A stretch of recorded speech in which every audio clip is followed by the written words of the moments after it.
They lied to you. They lied about the golden plates. They lied about the American Indians being the lost tribes of Israel. They lied about it all. It seems like only a few years where I sat where you're sitting, or actually in the Wilkinson Center. Things were different then. The Beatles were the only boy band. Bell Telephone was the only telephone company in the country. BYU cafeteria food was all they served at the Cougar Eat. And Emma was Joseph Smith's only wife. The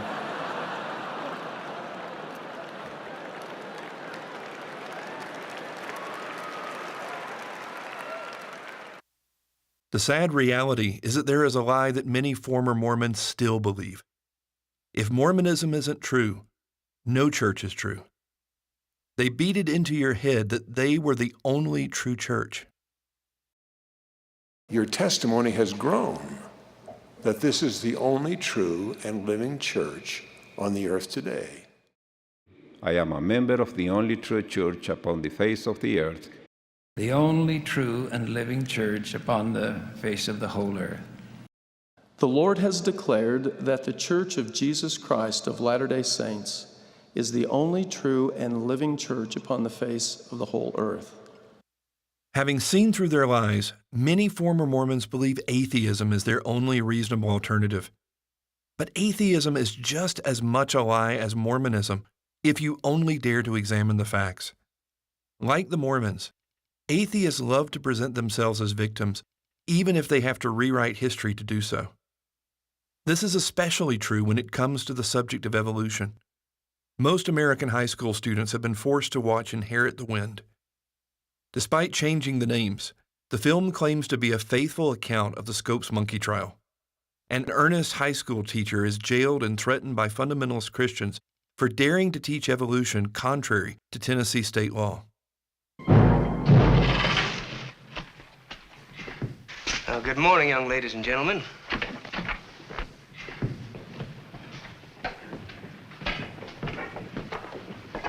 Good morning, visitors.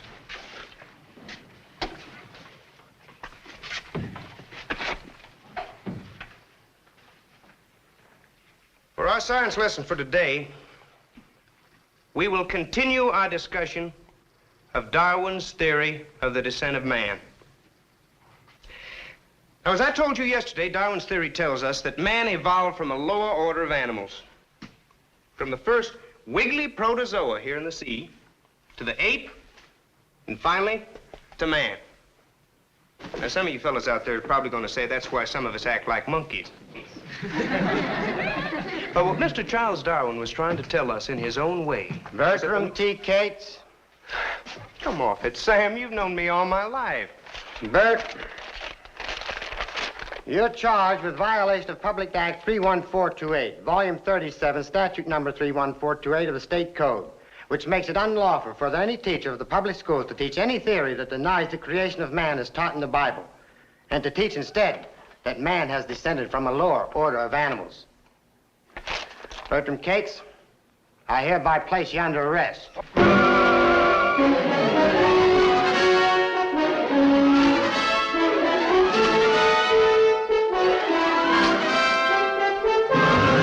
Monkey trial. Here's another one. Monkey shines in Hillsboro. The whole world's laughing at us.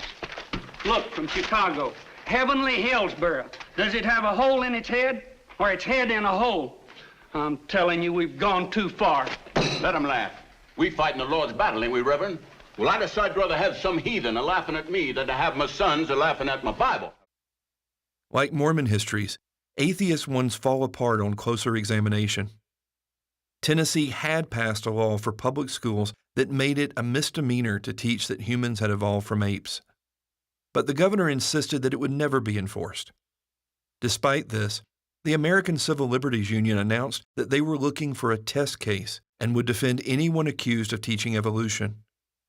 George Rapelier was a transplanted New Yorker who managed the Cumberland Coal and Iron Company in Dayton, Tennessee. On April 5, 1925, he approached the county superintendent of schools, Walter White, and local attorney, Sue Hicks. Dayton was suffering economically at the time, and Rapelier believed that a trial would give the town some much-needed publicity. The three convinced their friend John Scopes, a 24-year-old football coach and sometimes substitute biology teacher, to be arrested for having taught evolution. Though the school's textbook included evolution, Scopes would admit after the trial that he had never actually taught it. But that was irrelevant to their plans. Scopes was arrested, but the popular coach was never jailed. The law only called for a misdemeanor fine. In the movie version, he's jailed throughout the trial and threatened with lynching. We'll hang first, haste to a sour apple tree. Our God is marching on. Glory, glory, hallelujah. Glory, glory, hallelujah. Glory, glory, hallelujah. His truth is marching on. We'll hang first, haste to a sour apple tree. We'll hang first, haste to a sour apple tree. We'll hang first, haste to a sour apple tree. Our God is marching on. The trial was meant to be a spectacle, and it became such when the famous William Jennings Bryan volunteered to prosecute the case. Bryan had 3 times been the Democratic nominee for president. Contrary to the movie, he was actually a political progressive who was considered too liberal to be elected. Bryan was not committed so much to a literal reading of the Bible as he was to opposing the dehumanization promoted in the name of Darwinism. The survival of the fittest was being used to justify everything from American imperialism in the Philippines to the reduction of social spending at home. Bryan saw himself as the champion of the common man against those who saw themselves as being more evolved. The social Darwinism that he opposed was included in the school's biology textbook. Parasitism and its cost to society. Hundreds of families, such as those described above, exist today, spreading disease, immorality, and crime to all parts of this country. The cost to society of such families is very severe. Just as certain animals or plants become parasitic on other plants or animals, these families have become parasitic on society. They not only do harm to others by corrupting, stealing, or spreading disease, but they're actually protected and cared for by the state out of public money. Largely for them, the poorhouse and the asylum exist. They take from society, but they give nothing in return. They are true parasites. The remedy.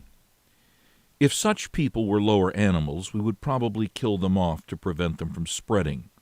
Humanity will not allow this, but we do have the remedy of separating the sexes in asylums or other places and, in various ways, preventing intermarriage and the possibilities of perpetuating such a low and degenerate race. Remedies of this sort have been tried successfully in Europe and are now meeting with success in this country. Clarence Darrow, a member of the ACLU, volunteered to defend Scopes, but told the jury the only conclusion they could reach was guilty. His hope was that the ACLU could appeal the case to the Supreme Court and have the law declared unconstitutional. When Scopes was given a $100 fine, the prosecutor, William Jennings Bryan, offered to pay it for him. Rather than reaching the Supreme Court, the conviction was later thrown out on a technicality.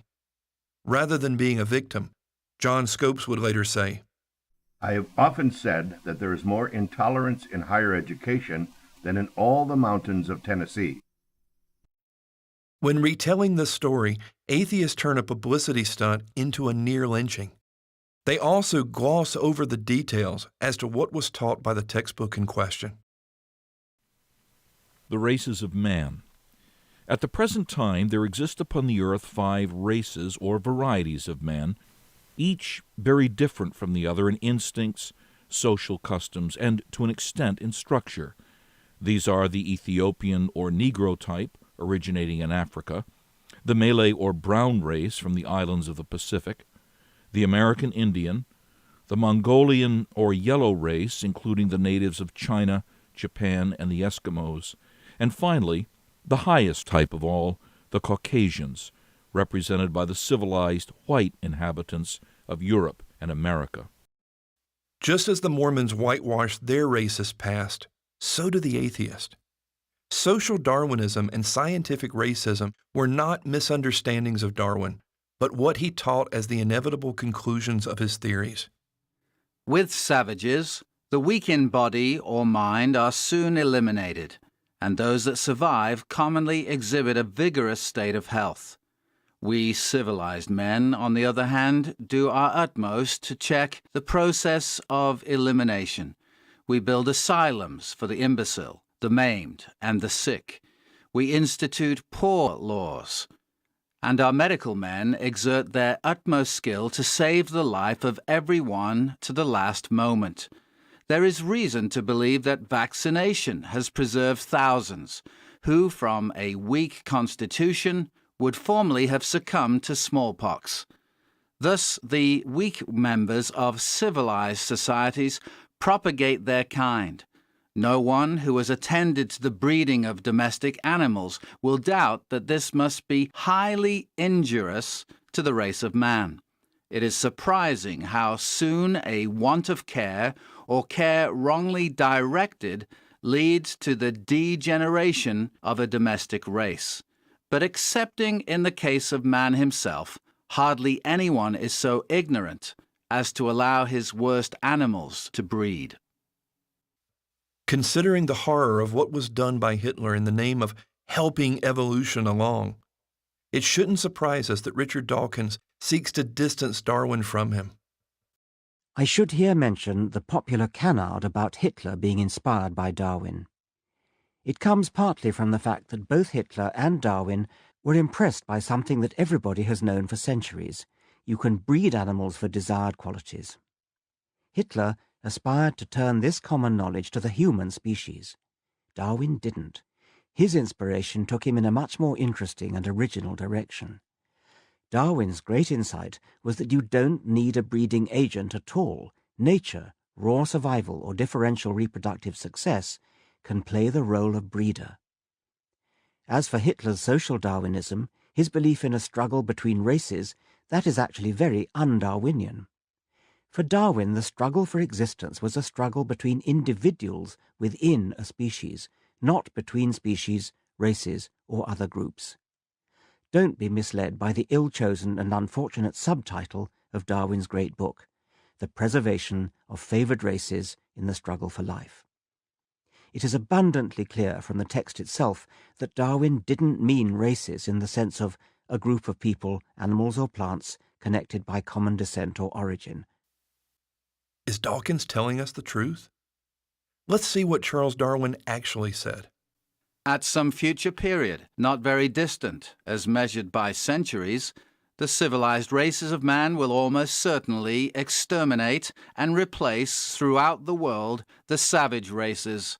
At the same time, the anthropomorphous apes, as Professor Schaffhausen has remarked, will no doubt be exterminated. The break will then be rendered wider, for it will intervene between man in a more civilized state, as we may hope, than the Caucasian, and some ape as low as a baboon, instead of, as at present, between the Negro or Australian and the gorilla. Francis Galton, Darwin's cousin, had no question as to what Darwin was teaching. He incorporated these ideas into a new science that he labeled eugenics. There is nothing, either in the history of domestic animals or in that of evolution, to make us doubt that a race of sane men may be formed who shall be as much superior mentally and morally to the modern European as the modern European is to the lowest of the Negro races. Charles Darwin's son, Leonard, also seemed to be clear as to the implications. He became the head of the English Eugenics Society. But it was in the United States that eugenics became particularly popular. Birth control is not contraception indiscriminately and thoughtlessly practiced. It means the release and cultivation of the better racial elements in our society, and the gradual suppression, elimination, and eventual extirpation of defective stocks. Those human weeds which threaten the blooming of the finest flowers of American civilization. 37 states eventually created eugenics laws, and tens of thousands of U.S. women were sterilized against their wills. Even the Supreme Court refused to intervene. But it was in Germany that Darwin's views were taken to their most hideous lengths. But atheists try to avoid this fact by claiming that Hitler was actually a Christian. They base this on him being baptized as an infant and using Christian language in his public speeches. Their reading of history is very selective. The official religion of the Nazis was called positive Christianity, but it promoted a Jesus who was neither Jewish nor divine. It was a religion in which the swastika was added to the cross and Hitler was the voice of God. Hitler's Reich Minister of Church Affairs, Hans Kerrl, described it. Positive Christianity is National Socialism. Dr. Zöllner and Count Galin have tried to make clear to me that Christianity consists in faith in Christ as the Son of God. That makes me laugh. True Christianity is represented by the party, and the German people are now called by the party, and especially by the Führer, to a real Christianity. The Führer is the herald of a new revelation. Hitler's head of the Nazi Party Chancellery, Martin Bormann, was even clearer in a directive to other government officials. National Socialist and Christian concepts are incompatible. The Christian churches build upon the ignorance of men and strive to keep large portions of the people in ignorance, because only in this way can the Christian churches maintain their power. On the other hand, National Socialism is based on scientific foundations. When we National Socialists speak of a belief in God, by God we do not understand, as do naive Christians and their clerical beneficiaries, a man-like being who is sitting around in some corner of the sphere. The force which moves all these bodies in the universe, in accordance with natural law, is what we call the Almighty, or God. It shouldn't surprise us that Hitler sought to wrap his ideology in religious terms palatable to the populace. Hitler's private statements make his views even clearer. You see, it's been our misfortune to have the wrong religion. Why didn't we have the religion of the Japanese, who regard sacrifice for the fatherland as the highest good? The Mohammedan religion too would have been much more compatible to us than Christianity. Why did it have to be Christianity with its meekness and flabbiness? Our epoch will certainly see the end of the disease of Christianity. It will last another 100 years, 200 years perhaps. My regret will have been that I couldn't, like whoever the prophet was, behold the promised land from afar. Adolf Hitler ist unser Retter, unser Held, der edelste Führer auf der ganzen Welt. Für Hitler leben wir und wir sterben gerne wir. Für den Führer bis zum Tod, denn er ist unser Gott. Despite atheist claims, Hitler was no Christian.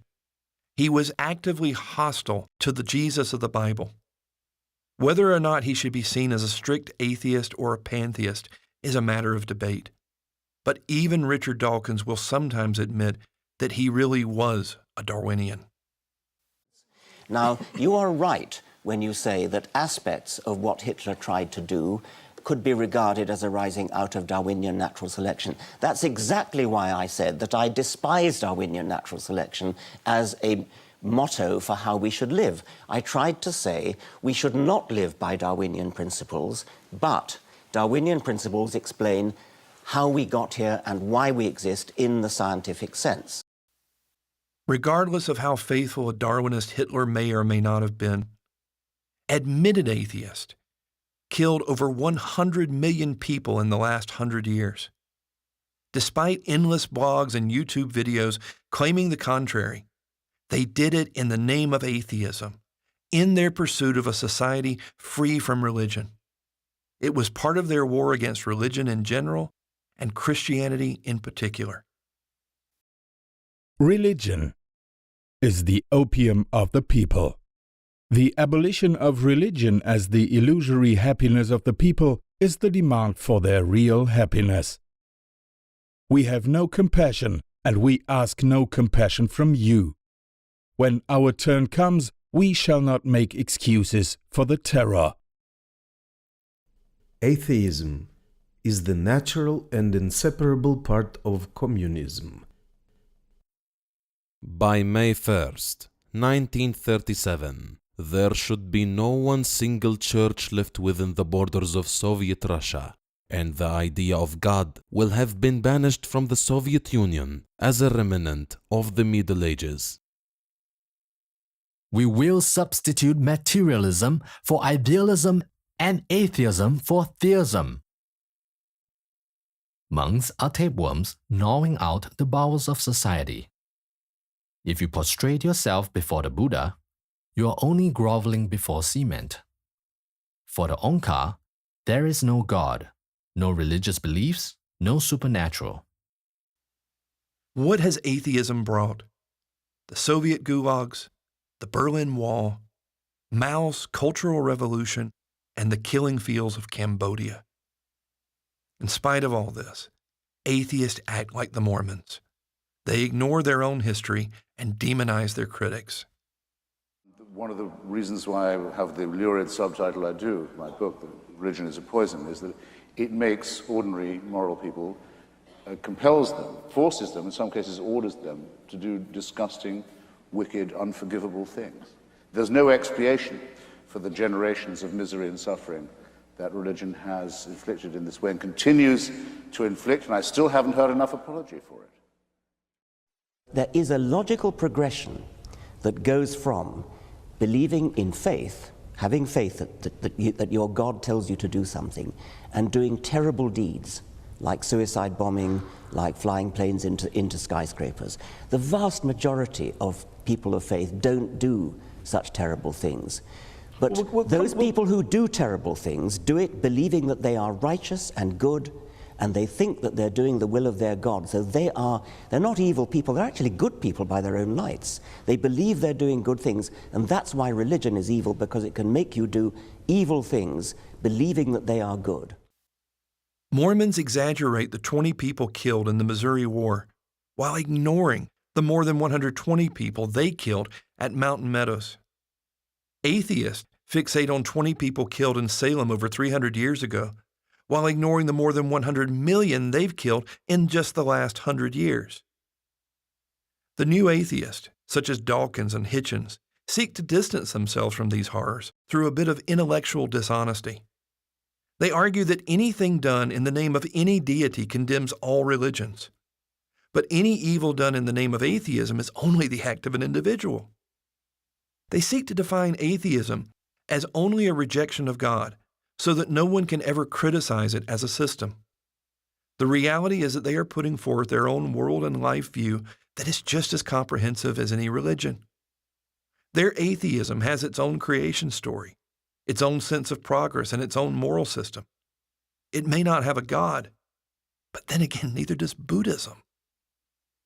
Beyond ranting about others' immorality, have you ever asked what an atheistic morality really entails? Peter, I think you must be one of the most moral people in the world. You've certainly got one of the most logically thought-out ethical positions in the world. And yet, precisely because of its logical consistency, you seem to get a lot of flack coming from two quite different directions. Well, that's certainly true. On the one hand, I'm critical of the attitudes that most people in society have towards animals. I think that we don't take the interests of animals seriously enough, and in a way I think it's an implication of Darwinism that we should take them more seriously, or at least that it breaks down some of the barriers that have separated us from animals.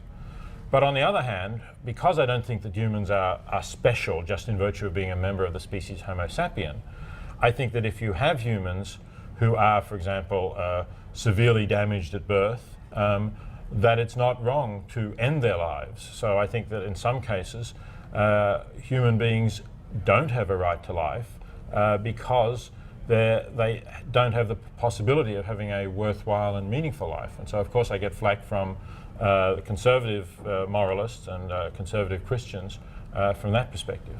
Well, that seems to me to be completely logically consistent. What about infanticide? Strictly morally, I can see no objection to that at all. I would be in favor of infanticide. But I think I would worry about, I think I would wish at least to give consideration to the person who says, well, where does it end? And I know that Ingrid Newkirk, who's the head of People for the Ethical Treatment of Animals, has actually said that she would like her body to be eaten. She's making a statement by that, when she dies, that she would like her friends to barbecue her, because she's trying to make the point, I guess, that this is not so different from what people do. In fact, it's morally better. Steve Gould once speculated about the possibility of a hybrid between humans and chimps, and he added that he could think of no experiment that would be more immoral to do. I couldn't get that. I mean, it seemed to me that it might be a very moral thing to do, precisely because it would have the effect of breaking the barrier of the wall around Homo sapiens. Dawkins, the hero of modern atheists, argues for cannibalism, infanticide, and the creation of human-ape hybrids. Positions that sound eerily like those with whom he doesn't want to be associated. Their thinking is similar because they all believe that we're just animals. For Dawkins, the real immorality is belief in God.